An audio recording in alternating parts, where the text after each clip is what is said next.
All right, boys. Cool guy Brass here. I'm not trying to be too fucking cool, but I got like fucked up pink. Y'all see the? I got fucked up pink eye, and like the light, any light, it just fucks with it. It makes it feel like a bruise is getting poked. But I kind of want to make another business update. Half the reason I make these videos is I might want to look back in the future and kind of see what I was thinking, what I was going through.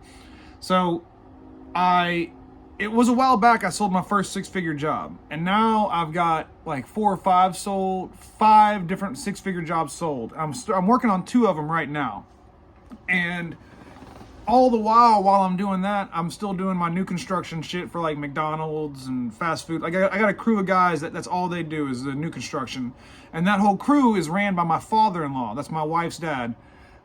He's been plumbing for like 30 years. It's kind of a weird dynamic, you know, being your father-in-law's boss, and like, you know, because my mother-in-law also works for me. You know, she kind of does my office stuff, and I pay both of them. And but he's getting old. He's 62, and I don't make him use tools or anything, but he just don't feel like he's up to getting out on the jobs anymore. And so that's a big part of my business, is that new construction. Like, I really make my money off like the medical remodels and like the high-end service I do. That's where I really kill it.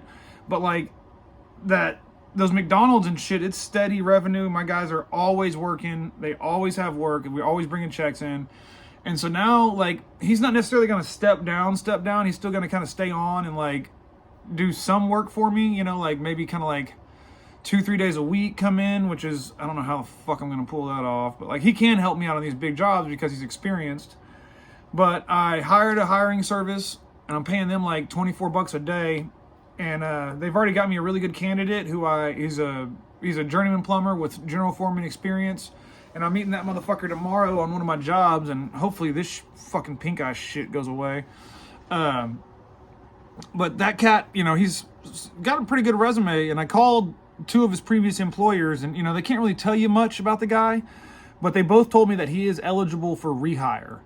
So he didn't get fired, or he didn't steal or do anything that's just like god awful. So I guess I'm gonna roll the dice, but I'm gonna be paying this guy really good money. Like, I'm giving him more than he asked for, because that's like, my rates are my rates. Like, you know, if you tell me you want $28 an hour, but I pay that position $40 an hour, I'm gonna give you $40 an hour. You know, this guy's position pays more than $40 an hour. It's pretty, you know, I'm asking him, he's gonna be coming on as like a general foreman. I'm expecting him to be able to run these new construction jobs, and I'm gonna kind of take my father-in-law, and like I picked up a lot of work with universities. I don't know if I can say the names. I don't want to fucking, because, you know, I don't use good language, and I'm kind of an idiot, and so I really don't want people to associate me with those companies, because I'm, you know, a real jackass. I'm fucking sick with the plumbing, but I'm not a good face for your company. I'm not a good face for my company, to tell you the truth. But I don't know. It's tricky to try to balance it all. Like, I'm making really good money, but like, there's so many things, you know, like having my father-in-law go down. Like, granted, I'm gonna be able to recover. It's not gonna cost me any money, but I'm gonna be able to hire somebody to do his position. But it kind of shows you, like, god damn, this thing is kind of fragile. You know, if I lose like the wrong guy, it can kind of really hurt me. I mean, I'm still working in the field, so that's always gonna be able to pick up a lot of slack. But if I get to a position where I can't be in the field no more, which I'm almost there, it will be tough to lose a really significant contributor, you know? And like, that's one of the reasons why I pay so well, and I refuse to be like, have anybody be able to outpay more than me. I pay the most to my guys. I pay them really good. Well, and that's partially in lieu because I don't have benefits yet. So I'm kind of using some of the money I would use for benefits and paying these guys extra money because of that. Like, as like a, hang on, we're building up to it. We're getting the health insurance shit. And I have been talking to a couple different companies, getting quotes for health insurance. It's fucking nuts, guys. It is so expensive. It's going to cost, like, for a family plan, I'm going to be looking at like fucking $2,400 a month, my part. And I think I'm still going to have the employee pay about like $800 a month, like, for a family. Like, for individual, it's not that bad. Individual, I think I can get away with like them paying like $100 a month, and I'll pay like $1,500. I may even just give it to them for free.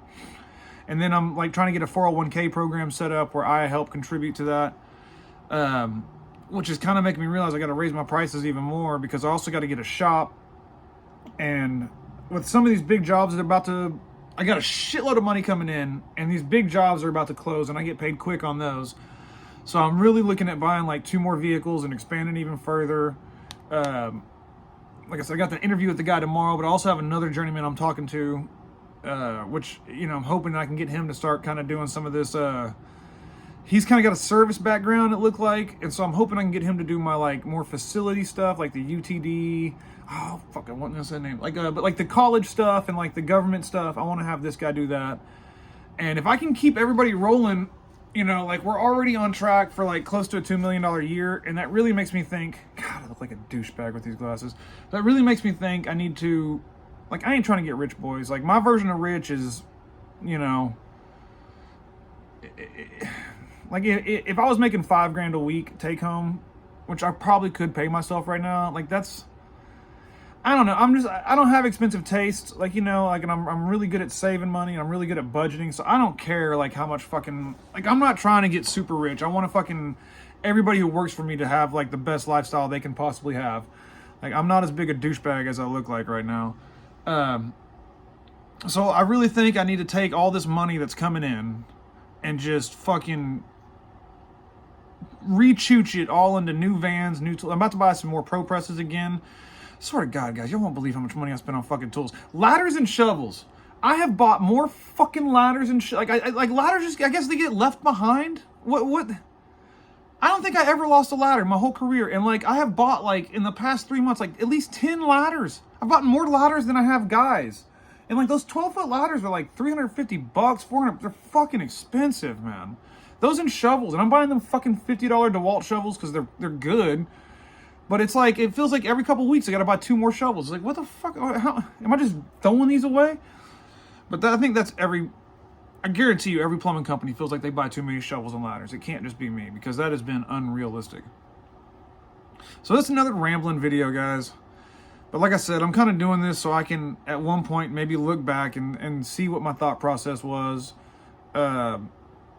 See how I got to where I am, because I don't remember a lot of shit. Like once I fucking move on, I don't really think about it no more. So I think in, like, you know, a couple years it may be neat to look back in this fucking piece of shit shop and see, you know, where we come from. But I don't know if you guys got any advice for I don't have it all together, you know. Like if y'all got any advice for a guy like me, like small businessman who's fucking trying his best, you know, I've heard a lot of people tell me to raise my prices. I've done it. I've done it like twice, and I still keep getting more work. And like the margins are hitting fucking good. Like, I don't know. I read a lot that you should be at like a 50% gross margin, meaning like if material and labor, say the material and labor for that job cost you $5,000, you should be selling that job for $10,000. So like your gross profit margin is 50%. And which gross, if I haven't said before, gross is like, it's not your overhead, like your insurance and vehicle payments and shit like that. It's just like your labor and your materials to do that job right there. Then you want to gross about 50%. So hopefully like at least like 20% to 30% can be going to overhead, and you profit 20%. Ideally, that should be your net, is 20%. And I'm, you know, like these $100,000 jobs, I'm getting like a gross of 30%, which to me, it's like, I don't think that when you get to this large a scale, I don't think a 50% gross is really tenable. You know, I mean, I hear all the time that construction, the margins are razor thin. And like my overhead's low, but like it's about to shoot way the fuck up there, boys, because I'm about to get like 2 more vehicles, and I'm cash rich right now, but I don't know how long that's going to stay, because I'm not the type that can stay stagnant. I'm not just going to stay in one fucking place. I'm always going to want more. Not like I'm greedy, but I'm just always going to want a bigger challenge. Like, I've only been open for like 6-7 months, and like every month I've kind of like got to where it's like, all right, I'm good at this. Let me get more. Let me get bigger, because I want the challenge. I want to, you know, like I kind of almost have to feel like I'm treading water to be happy. And if that's the case, I'm fucking happy as shit right now, boys, because I am fucking treading water. So I don't know. Long rambling video from fucking Cool Guy Brass.